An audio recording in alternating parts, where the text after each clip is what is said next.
தமிழையும் வளர்ப்பதற்காக எடுத்திருக்கிற இந்த 10ஆம் ஆண்டு வெற்றி விழாவில் முதல்ல வர முடியாததுக்கு உங்களுக்கெல்லாம் நான் ஒரு மன்னிப்பு கேட்கணும்.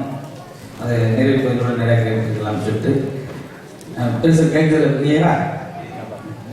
கேட்காட்டி சந்தோஷங்க. அந்த கொடுமை கேட்குறது கேட்காம வச்சுக்கலாம். அதாவது எது நட்டம் கேட்கணும். ஏன்னா மாடு கூட தன்னுடைய தாயை வந்து அம்மான்னு கூப்பிடுது.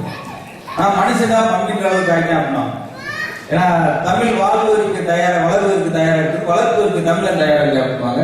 இந்த ஒரு தடவை சரி மோரல்லாம் அவங்களுக்கு தெரிஞ்சக்கூடாது, குழந்தையெல்லாம் பயந்துருவாங்க. அங்கே சரி இருந்தாலும் அவங்க அந்த அளவுக்கு தமிழுக்காக ரொம்ப முக்கியத்துவம் எடுத்து வளர்க்கிற நாடு ரொம்ப கம்மி. அதில் நம்ம இவ்வளவு தொலைவுக்கு அப்பால வந்து வளர்க்கிற அந்த பாங்காக நான் பலமுறை நம்முடைய நியூசிலாந்து மக்களுக்கு தமிழ் நெஞ்சங்களுக்கு என்னுடைய நன்றி சொல்லி ஆகணும். இது வந்து ஒரு இனிமையான தருணம். ஏன்னா ஓடி ஓடி கலைச்ச மனுஷனுடைய மனசை ரொம்ப மெல்லுசா மாத்துறது சிரிப்பதற்கு மட்டும்தான் அந்த வாய்ப்பு இருக்கு. ஆத்திரியாப்பட்டவங்களுக்கு தான் அந்த தன்மை இருக்கின்றதுக்காக எத்தனை நிகழ்வுகள் இருக்கும்போது ஒரு மணி நேரமாவது மக்கள் சிரிக்கின்றதுக்காக என்னை அழைத்து வந்தமைக்கும் என்னுடைய முத்தமிழ் சங்கத்துக்கு நன்றி சொல்லி ஆகணும். அதை விட அதனுடைய தலைவர் பொறுப்பில் இருக்கிற தலைவர் பெருந்தகை, செயலர், பொருளர், அது நிர்வாகிகள் அப்புறம் சொன்னாங்க. ஒவ்வொரு நாளும் நான் இடைப்பட்ட பகுதியில் சில காரணங்களாக வர முடியாது. எத்தனை போன் கால் மணி நிர்வாகம் சாரி சசி சார் பேசி அவங்க சொத்தே பாதி குறைஞ்சி வச்சு அந்த அளவுக்கு பேசி ரொம்ப சிரமப்பட்டு நான் ஒன்றும் அப்படி பெருசா இல்லை. என்னுடைய எல்லா நாடுகளுக்கும் எளிமையா போயிருக்கு. இந்த ஒரு நாடுக்கு வர்றதுக்கு கொஞ்சம் அப்படியே குடும்ப ரீதியான பிரச்சனைகளாக வர முடியாது போனது. இருந்தாலும் இன்னைக்கு நீங்க முழு மனதோடு சிரிக்கணும், அதான் என்னுடைய ஆசை. எல்லாம் சிரிப்பீங்க இல்ல? என்ன காரணம்னா ஒரு ஆள் சிரிக்கலன்னா அவருக்கு ஏதோ நோய் அர்த்தம். சிரிக்கிறவர்கள் முறைச்சு பார்த்தா நோய் முத்திருச்சுன்னு அர்த்தம். அவர் ஒரு வீட்டு காரணம் நம்மளும் வீட்டு விட்டு போயிட்டோம்னா நம்மளுக்கு நல்லது. ஆனா இங்க அப்படி இல்லை. தமிழ்நாட்டில் மட்டும் ஒரு 3 இடம் உட்காரக்கூடாது எல்லாமே. சினிமா தேட்டர்ல எங்க உட்காரக்கூடாது, ஏற்கனவே அந்த படத்தை பார்த்துட்டு வந்து உட்காந்துருக்காங்க. அவங்க பக்கத்துல உட்காந்துருக்காங்க. 3 மணி நேரம் படத்தை 3 நிமிஷத்துக்கு சொல்லி முடிச்சுக்காங்க. சத்யாசியா தாய் மாமே இவனை ஊற்றி படம் முடிஞ்சு வாங்கப்பா பாவி 2 முறை வேஸ்ட் ஆகிட்டா. அதுல ஹோட்டல்ல எங்க உட்காரக்கூடாது, அந்த வாஸ்பஸ் பக்கத்துல ஒரு டேபிள் போட்டுப்பாங்க. தயவுசெய்து அது பக்கத்துல உட்காந்து சாப்பிடுறாங்க. நீங்க நல்லா சாப்பிட பார்த்து போராமப்பட்டு, ஏன்னா அவனை காலத்துல 2 கிலோ சாப்பிட சொல்லிருப்பாரு. அப்படியே கைகளுக்கு கைகோ எல்லாம் கழுவாங்க. சிலரும் குடலை வெளியெடுத்து அலசுவாங்க. அலசி அப்புறம் முடிஞ்சு நீங்க சாப்பிடுங்க. எப்படா சாப்பிட முடியும் தனியா முடிக்கல? ஏடா கைகளுக்கு சோப்போட்டா குளிப்பாங்க உடனே. இதை கூட விட்டுங்க. தமிழ்நாட்டில் இன்னொரு முக்கியமான இடங்க, பஸ்ல போகும்போது எங்க உட்காரக்கூடாது, அந்த 3 பேரை உட்காரக்கூடிய ஒரு சீட்டு நீளமா இருக்கு. தயவுசெய்து நீங்க நடுவில் உட்காந்துறாங்க. இந்த சைக்கிள் உள்ள 2 பேரும் உங்களை கொண்டு கொலையா வச்சுக்கோங்க. அது ரொம்ப தூரம் 10 மணி நேரம் டிராவல் பண்ற மாதிரி திருநெல்வேலியில இருந்து சென்னைக்கெல்லாம் போகணும்னா அவ்வளவு இறங்கும்போது பாடியா தான் இருக்காங்க. என்ன காரணம்னா பஸ் கிளம்புறதுக்கு நம்மளை ஒட்டி உட்காந்து இப்படி உட்காந்துப்பாங்க. வெளியே முடிச்சு அப்படியே பெரிய பீரோவாண்டி மாதிரி உட்காந்துருக்கான். பஸ் 1 கிலோமீட்டர் போயிட்டாங்க. படம் தூக்கி நம்ம தோற்பட்ட 2 பேரும் ஜாயின்வாங்க. அவங்க இப்படி ஏற்றிக்கிட்டே போகணும். அசைஞ்சா திட்டு இன்னும் அசைஞ்சுக்கிட்டே இருக்கு. ஏன்டா என்ன நேர்ந்தா இருக்கும் 2 பேருக்கும் அசையாம இப்படி ஏற்றிக்கிட்டே போனுங்க. அது சவர்மலைக்கு இருபடி தூக்கிட்டு போன மாதிரி போகணும். நம்ம செல்போன் எடுத்து பேசலாம். ஹலோ அவர் தூங்குறாங்க அப்படியா? நான் தான் முடிச்சிருக்கேன். புரட்ட விடுவது அன்னைக்கு 2 மணி நேரம் ஒரு 2 பேருக்கு ஏற்றிக்கிட்டே வந்தேன்.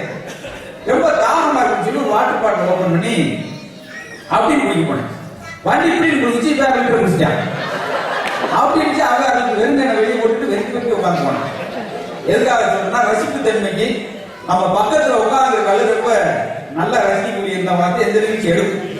அதான் கண்ணாசி சொன்ன மாதிரி ரசியம் இல்லாத அழகு கலையும் பெருமை கொள்ளாமன்ற மாதிரி இன்னைக்கு நீங்க இந்த அளவுக்கு சிரிக்கனால பேசணும். அங்க போறவங்கள ரொம்ப தமிழ்நாட்டில் 30 இடங்கள் பார்க்க முடியாது. உலகம் போகாத சோப்படுத்திட்டு இருப்போம். முன்னுக்கு உட்காந்துருப்பாங்க. கஞ்சா முடிச்ச மாதிரி எப்படியோ பசங்க முடிச்சு நம்ம பூரா மறந்து. அதே போல ஆடியோ இது ரொம்ப முக்கியம். நல்லா எல்லாரும் பின்னாடி இருக்கவங்களுக்கு கேட்கல கேட்கல சார். அதுக்கு முன்னாடி நான் பேசுறது போல எல்லாரும் புரியுதா? போக லைட் ரொம்ப குறைஞ்சிச்சு சார். முடிக்கிறதுக்கான நேரம் போல இவ்வளவு நேரம் பேசுங்க அதிகம் நினைச்சாரு. ஏன்னா அங்க போட்டு விட்டு வச்சிருக்கோம். பேச்சு மாதிரியா போர் அடிக்கிற மாதிரி இருந்துச்சுன்னா நான் ஒரு ஆள் ஏற்பாடு பண்ணி வச்சிருந்தேன். நல்லா இருந்துச்சா நீங்க கலையை சொல்லிக்க நான் புரிஞ்சுட்டு வணக்கம் சொல்லி கேட்டேன். சரி சார் அவங்க முன்னுக்கு உட்காங்க. மேல வந்து அனைவருக்கும் வணக்கம் அப்படின்னு சொல்லிட்டேன். உண்மையில அறிஞ்சிருக்க மாதிரி வச்சிருந்தாலும் சிக்கல். ஏன்னா மைக்கு தெளிவா இருந்தா தான் நல்லா இருக்கும். சில இடத்துல சொல்றாங்க ஸ்பீக்கர் சைடுல கேட்பாரு, அது நம்ம சொல்றாரு அந்த ஸ்பீக்கரை சொல்றாரு தெரியாது. அவ்வளவு குழப்பம். ஏன்னா இப்ப குற்றாலம் பக்கத்துல ஒரு நிகழ்ச்சி சவுண்ட் ரொம்ப கம்மியா இருக்குன்னு அந்த மைக் செட் ஆபரேட்டர் சொன்னேன், என்ன கொஞ்சம் ஏத்துக்க அப்படின்னு இருக்கேன்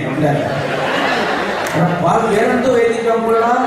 ஹலோ கொஞ்சம் மானிட்டர் ஏத்துக்க அப்படின்னு மானிட்டர் கிடைக்கல எப்பொழுதும் ஏத்திக்க விட்டாரு. தொப்பு மைக்க போட்டு வாடகை கட்டி மூவ் பண்ணிட்டேன். என்னத்தை செய்ய சொல்றீங்க? காரணம் சில இடத்துல ஹலோ அப்படின்னா கரெக்டா இருக்கு, சில இடத்துல ஹலோன்னா லோ அங்க போனா ஆஃப் மேடையில உட்காந்துருக்கோம். பத்தி எல்லாருக்கும் படிச்சுட்டு நான் எங்க நிற்கிறேன் இங்க நிற்கவா நான் இப்படி விட்டேன். ஏதோ அந்நியப்பட்ட போய் மாதிரி அவங்க ஒரு தீவுல அவங்க மாலத்தீவுல நான் வந்து நியூசிலாந்து தீவுல இருக்கிற மாதிரி இடையில ஒரு 1.5 நாள் கிடையாது. இப்போ வந்துட்டா பிரச்சனை இல்லை. சார் வீடியோ எடுக்கிறீங்களா? நம்ம லைட் பண்ணிட்டு ஒன்றும் காணாமே வெறுதை மட்டும் மொட்டையா வச்சுட்டு ரோட்டு பார்த்துட்டேன். வீடியோ பேசப்போ அது ஒன்றும் கவராது, ஒரு ஆள் கேட்க முடியாது. அதுக்கு எந்த நாட்கள் பாருங்க அந்த கேமரா நல்ல நேர்த்தியா. என்ன காரணம்னா ஓடி ஓடி உழைத்த கலைச்ச மனுஷர்களுக்கு ஒரு நாளாவது மனசை பார்க்கறதுக்காக இந்த நிகழ்ச்சி. தினந்தோறும் காலத்தில் தேடி பார்க்கிறோம், வாட்சில் மணி பார்க்கிறோம். நம்மளுடைய மனசு இதே பார்த்துக்கமான்னு கிடையாது, அது எப்படி இருக்குன்னு சொல்லி அதை மென்மையா பார்த்துக்கிற விஷயம்.